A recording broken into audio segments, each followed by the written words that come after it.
Why Obi-Wan defended the Jawas on Tatooine. During his exile on Tatooine, Obi-Wan often repeated a promise to himself, one that he found harder and harder to stick to. He promised that he wouldn't interfere with the events on the planet.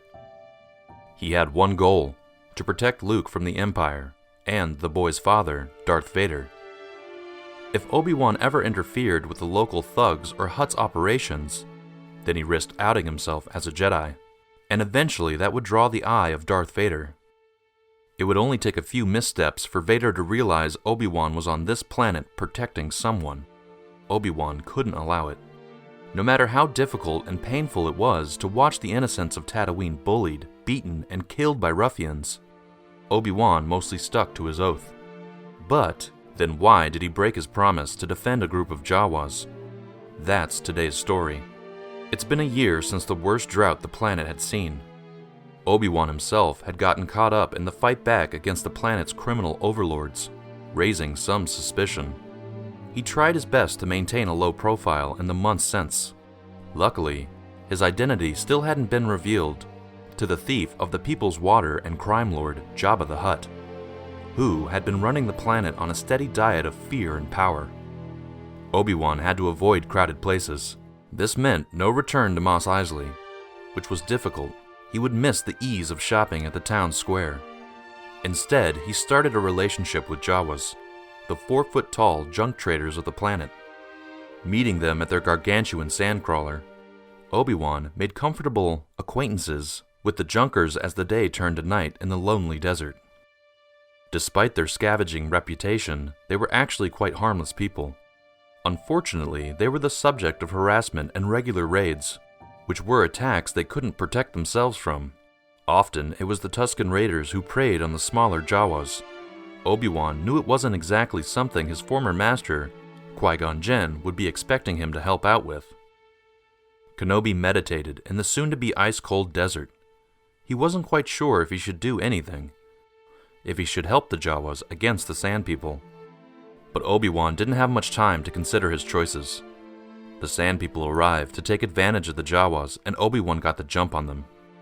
The former Jedi Master easily dispatched the swarm by using one of their own gaffy sticks against them. Though winning, Kenobi couldn't help but feel disappointed. He knew that by doing this, even though it was helpful to a helpless Jawa tribe, he was straying away from his sole mission to protect Luke from afar. If anything bad happened to Luke, he would never forgive himself. While not a difficult fight, it took all night. As morning broke, the Jawas cheered and hollered at Kenobi's triumph. It was a harsh desert out there, and just as the Tusken Raiders left over the dunes, so did Obi-Wan, dragging his barely aging body across the sand. He found it hard to garner joy out of the situation, with the guilt of his mission and past Jedi life constantly overriding his emotions. Even though he decided not to use his lightsaber for fears of being found out, the tiny amount of solace he took from the fight was that he felt, if just for a fleeting moment, like a Jedi again. The next day, the Jawas went to sell their wares to local farmers, a routinely scheduled sales trip.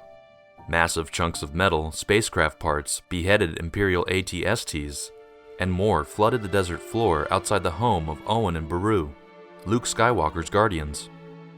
While Owen contemplated whether to purchase an astromech service droid, Luke's head was firmly planted in the clouds, inspecting large starfighter machinery. He was approached by the barterers. Without saying much, and to Luke's confusion, the Jawas dropped a box of shining tools in front of him. Not understanding their importance, Luke demanded to know what has just been left.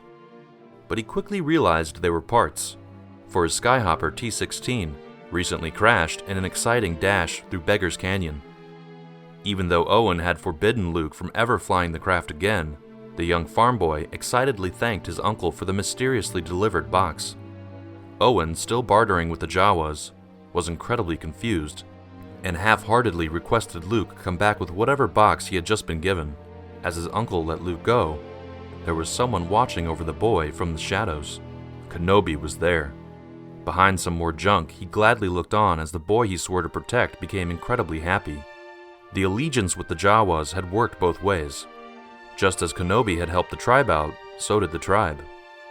He might have been going through a personal drought of motivation and happiness, but a long dormant smile was back on the face of Obi-Wan that day. Obi-Wan had been living this life in exile for a long time, and it would only get longer. His regular communications through the Force with Qui-Gon could only provide him with so much solace and company. So helping the innocents of Tatooine and Luke in the subtlest ways possible was a big boost for the former Jedi Master. Kenobi would help Luke more and more in the years to come, until the day the Empire showed up at the boy's front door, and his life was changed forever.